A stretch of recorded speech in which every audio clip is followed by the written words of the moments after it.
विशेष विमान से, बोइंग 747 से सभी को ग्वालियर लाया गया। विशेष विमान में अलग तरीके का पिंजड़े बनाए गए थे और उसमें उनको लाया गया। थोड़ी देर पहले उनको शिफ्ट किया गया। MI-17 हेलीकॉप्टर, जो 4 हेलीकॉप्टर्स थे, उनमें देखिए तस्वीरें आप देखिए, जब उनको शिफ्ट किया जा रहा था, इन बॉक्सेस को, इन पिंजड़ों को हटाया जा रहा था यहां से, और उस चॉपर के जरिए इनको कूनो में लैंड कराया जाएगा। तो यहां से बस कुछ मिनटों के बाद ये अगली फ्लाइट लेने वाले हैं। इंडियन एयरफोर्स के लोग वहां पर मौजूद हैं और उनको ग्वालियर से वो लेकर कूनो पहुंचेंगे। गौरव, बिल्कुल, और कूनो में इसकी सारी तैयारियां कर ली गई हैं। आज से नहीं बल्कि लगभग आप समझिए महीना भर से ये पूरी तैयारियां की जा रही थी। आमतौर पर कलहर वो बेल्ट हमेशा शांत रहती है। कूनो नेशनल पार्क में भी बहुत ज्यादा चहल पहल नहीं होती, लेकिन जब से इन चीतों को कूनो नेशनल पार्क में शिफ्ट करने की बात कही गई है, तब से लगातार कूनो का वो जंगल इस वक्त गाड़ियों के आने जाने के शोर से गूंज रहा है। तमाम अधिकारी पिछले कई दिनों से वहां लगातार दौरे कर रहे थे, क्योंकि प्रधानमंत्री को वहां आना है। और आज वो दिन आ गया जब प्रधानमंत्री अपने जन्मदिन के मौके पर देश को चीतों की सौगात देने जा रहे हैं। हालांकि ये कार्यक्रम ये सैलून शॉप चलाकर ही साल में करोड़ों कमाते हैं। आपको कमाना है, इनसे सीखना है, तो फ्रीडम ऐप को अभी डाउनलोड करो।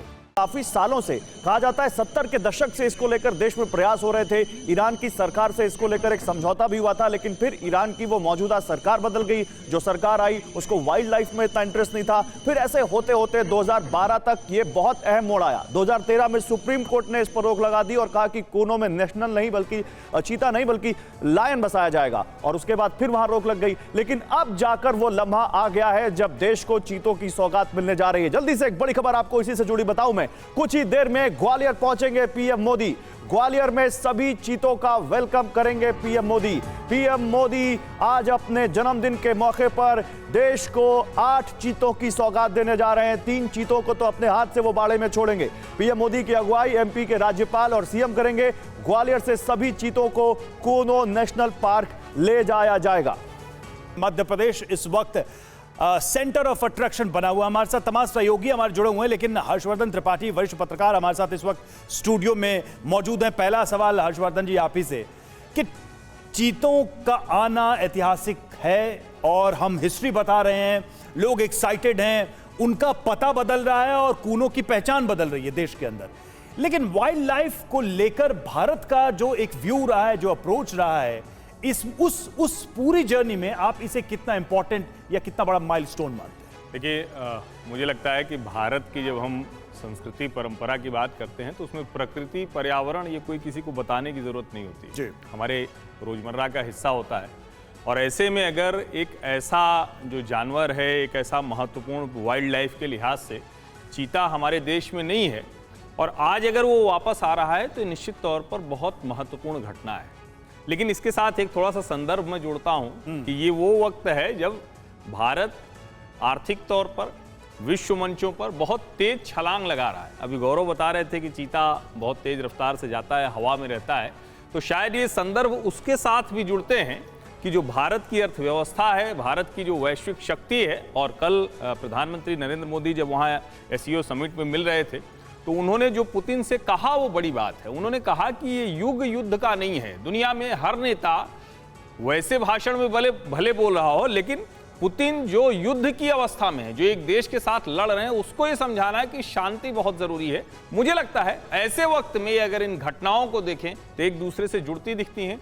शक्ति का प्रतीक है, लेकिन शक्ति के साथ शांति भी चाहिए। लेकिन हर्षवर्धन जी, आप जो बात कह रहे हैं ये बहुत अहम बात है कि देखिए, एक परसेप्शन भी होता है। परसेप्शन ये है कि भारत बहुत तेजी से आगे बढ़ रहा है, लेकिन भारत अपनी परंपराओं को और प्रकृति को भी पीछे नहीं छोड़ते हुए उसका भी ध्यान रख रहा है। इसका मैसेज केवल यही तक है या इसका मैसेज यहां तक इससे आगे भी जाता है कि प्रधानमंत्री न केवल देश को आर्थिक तरक्की पर आगे ले जाने के लिए, बल्कि जो बिल्कुल अंतिम पायदान पर जो शख्स खड़ा है, कूनो नेशनल पार्क के आसपास की जमीनों के रेट 3 गुना बढ़ गए हैं। वहां लोगों को लग रहा है कि इससे उनका रोजगार बढ़ जाएगा, उनका रोजगार मिलेगा। वहां पर लोग बड़े उत्सुक हैं और इसके अलावा कूनो के आसपास चहल पहल बढ़ गई है। क्या टूरिज्म पर जो फोकस रहता है प्रधानमंत्री का, और प्रधानमंत्री को इसमें आप पिछले की सरकारों को भी जोड़ूंगा, उन्होंने भी इसको लेकर काफी वहां पर प्रयास किए, क्या ये भी इसमें एक बहुत अहम मैसेज नहीं है?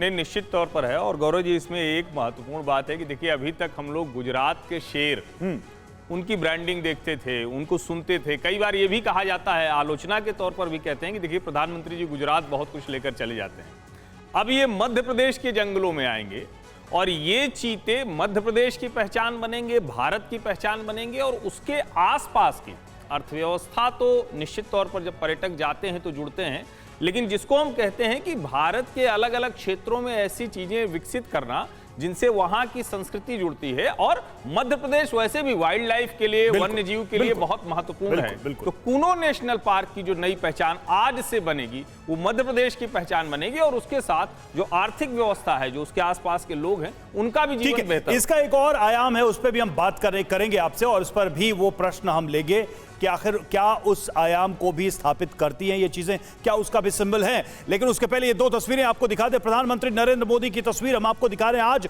उनका जन्मदिन, पूरी दुनिया से उनको जन्मदिन की बधाई मिल रही है, लेकिन आज वो जाएंगे मध्य प्रदेश में कूनो में, जहां पर ये जो मेहमान आए हैं नामीबिया से, उनको पिंजड़े से आजाद करके भारत की धरती पर उनको पहला कदम रखने का अवसर प्रदान करेंगे। और यह अपने आप में बेहद ही दिलचस्प है कि अफ्रीका से चलकर भारत की जमीन पर वो कैसे अपने आप को एकोमोडेट करेंगे और किस तरीके से एक नई कहानी यहां कूनो से निकलेगी भारतीय वन्य जीवन की, उसकी शुरुआत आज प्रधानमंत्री करने वाले हैं। तो इस पर नजर हमारी बनी हुई है और लगातार एक एक अपडेट हम आप तक पहुंचा रहे हैं।